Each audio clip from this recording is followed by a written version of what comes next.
सभी विद्यार्थियों को नमस्कार। विद्यार्थियों, हम बात कर रहे थे कक्षा 10 सामाजिक विज्ञान के लेसन नंबर 2 की, और उस लेसन में हमने अभी तक महाजनपद काल, मौर्य वंश, शुंग वंश, सातवाहन वंश और उसके अलावा गुप्त काल तक पढ़ लिया था।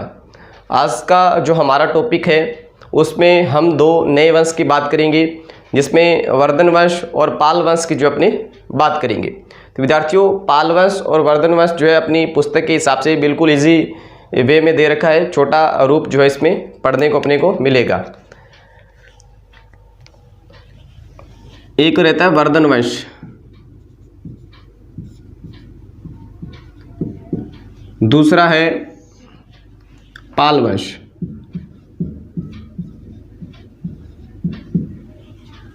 तो विद्यार्थियों, वर्धन वंश इसकी स्थापना, इस वंश की स्थापना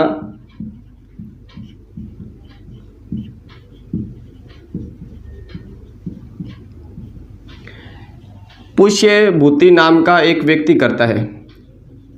पुष्यभूति नाम का व्यक्ति करता है, और ये करता है दिल्ली के निकट थानेश्वर में। दिल्ली के निकट थानेश्वर, थानेश्वर वर्तमान में हरियाणा में, थानेश्वर में इस वंश की स्थापना करता है। इसलिए इस वंश को विद्यार्थियों पुष्यभूति वंश भी कहा जाता है। इसे पुष्यभूति वंश भी कहा जाता है। इस वंश में 3 शासक हुए। इसने वंश की स्थापना की है, यानी कि राजवंश की। तो ध्यान रखना है कि इसमें 3 राजा हुए हैं। एक राजा रहता है प्रभाकर वर्धन,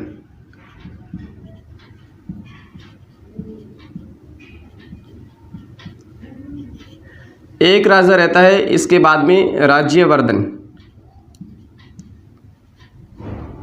और एक राजा रहता है हर्षवर्धन।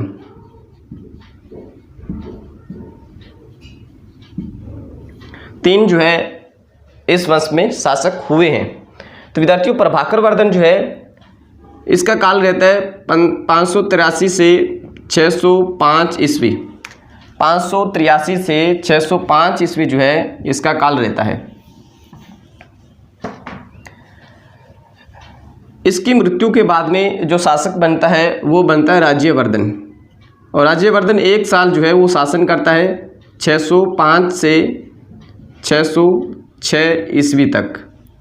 और इसकी हत्या बंगाल का गौड़ नरेश था, गौड़ ब्राह्मण थे, गौड़ नरेश संसाक वो इसकी हत्या कर देता है। वो इसकी हत्या कर देता है राज्यवर्धन की। और राज्यवर्धन की मृत्यु के बाद में इसका भाई हर्षवर्धन ये वर्धन वंश की कमान संभालता है, और अपनी परीक्षा की दृष्टि से यहीं से क्वेश्चन पूछे जाते हैं। विद्यार्थियों, हर्षवर्धन से अधिक क्वेश्चन पूछे जाते हैं। इसका काल रहता है 606 से लेकर के 647 ईस्वी तक। 606 से 647 ईस्वी तक इसका काल रहता है हर्षवर्धन का।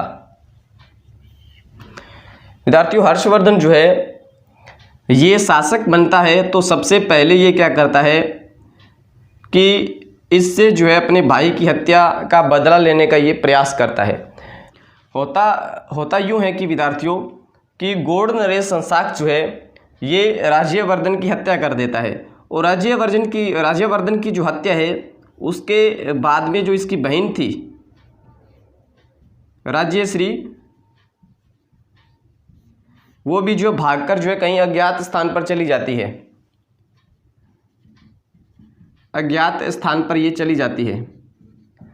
तो जैसे ही हर्षवर्धन शासक बनते हैं तो सबसे पहले ये क्या करते हैं कि राज्यवर्धन की हत्या का बदला लेते हैं, और अपनी बहन राज्यश्री को ढूंढने का ये प्रयास करते हैं और ढूंढ लेते हैं। उसके बाद में विद्यार्थियों ये क्या करते हैं कि हर्षवर्धन ये कामरूप का राजा था।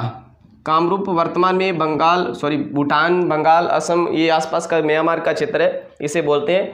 और ये असम का सबसे प्राचीन राजवंश था कामरूप। कामरूप यहाँ का राजा था भास्कर वर्मा। इससे संधि करता है और संधि करने के बाद में गौड़ नरेश संसाक के पीछे जो है बड़ी सेना ये लगा देता है, संयुक्त सेना ये लगा देता है।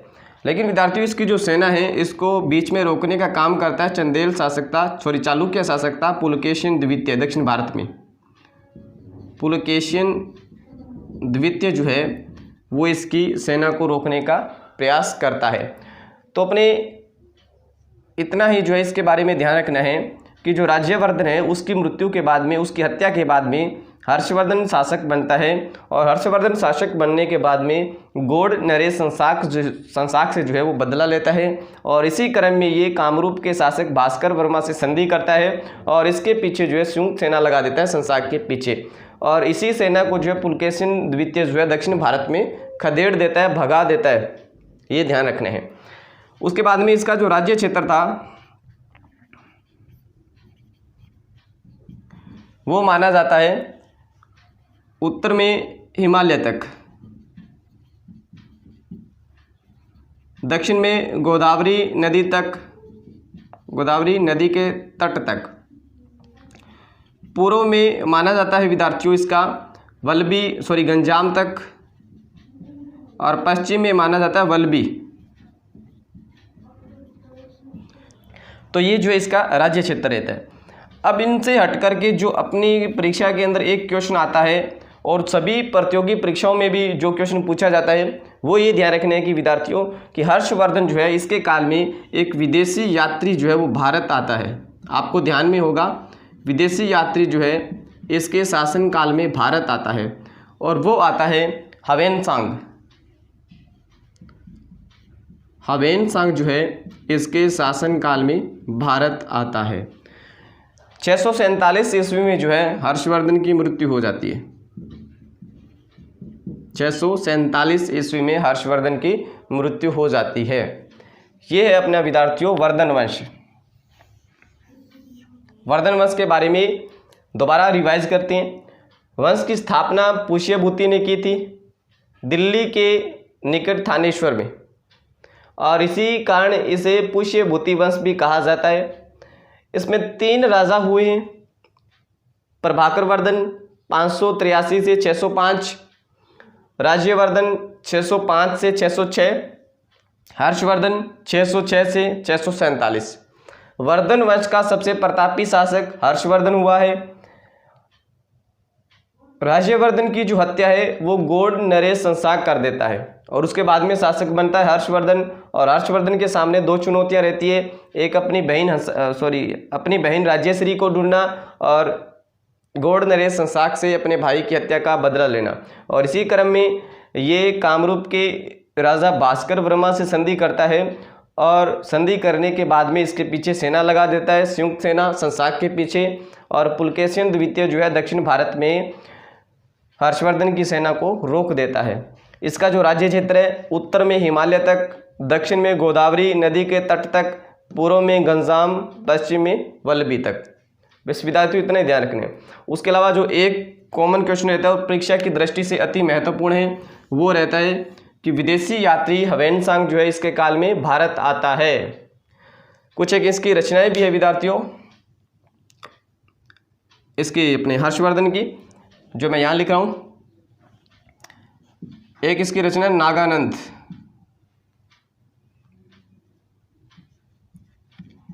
एक है प्रियदर्शनी और एक है रत्नावली।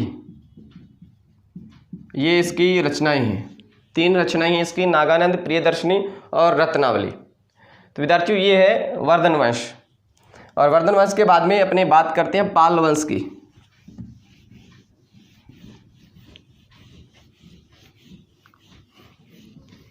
वर्धन वंश के बाद में अपने बात करते हैं विद्यार्थियों पाल वंश की।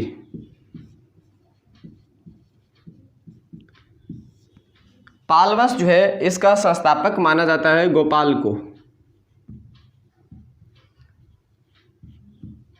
गोपाल को जो है इसका संस्थापक माना जाता है।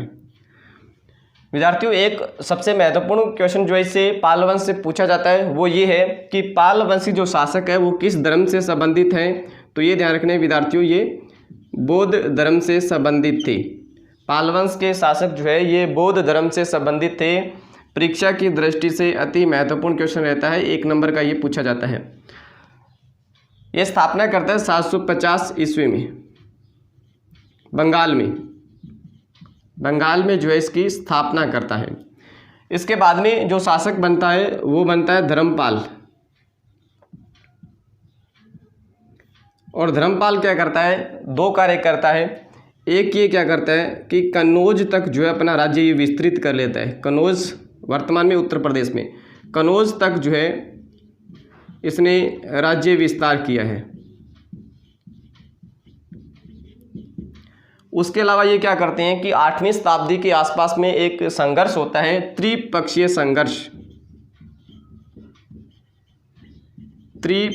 संघर्ष जो है ये होता है।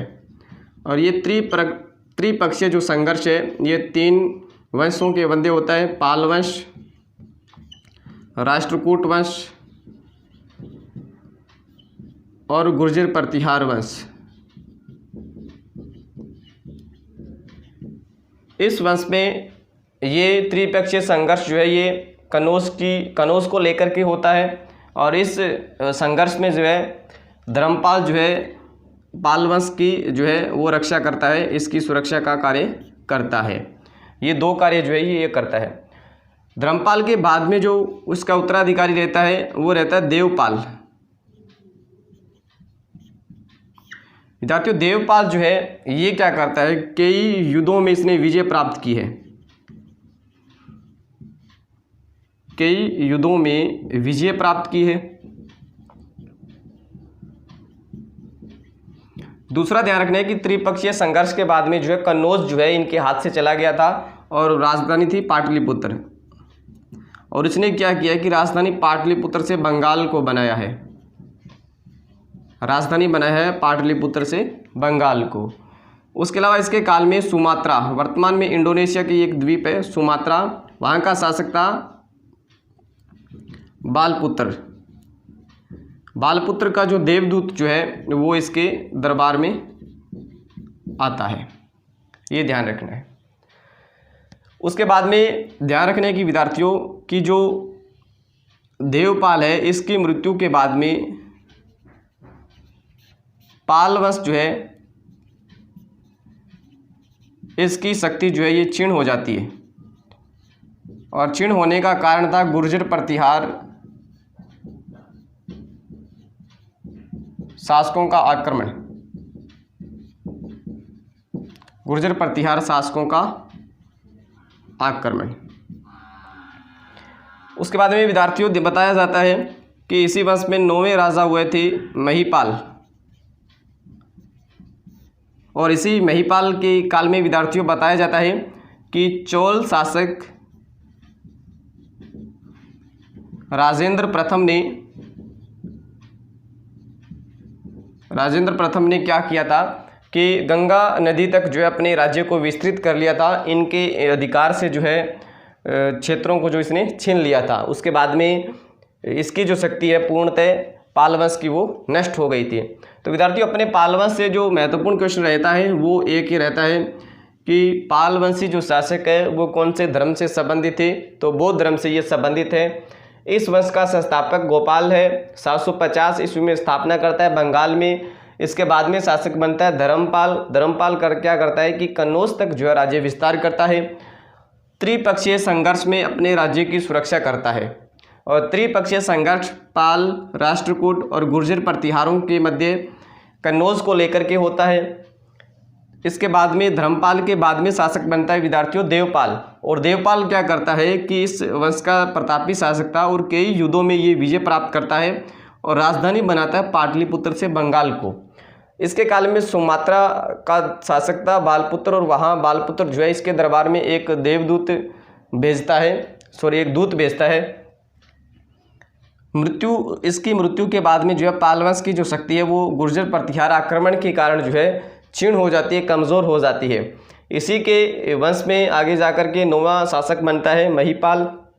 और महिपाल जो है उसके का शासनकाल में चोल शासक राजेंद्र प्रथम जो है इसके अधिकांश जो क्षेत्र था इनका ये छीन लेता है और अपने राज्य को जो है गंगा नदी तक जो है विस्तृत कर लेता है। तो विद्यार्थियों ये था हमारा टॉपिक ये छोटा सा टॉपिक है, वर्धन वंश और पाल वंश। तो आज के लिए इतना ही। आगे हम बात करेंगे किसी नए वंश की, जिसमें अपने चर्चा करेंगे गुर्जर प्रतिहार वंश या राष्ट्रकूट वंश की। तो धन्यवाद।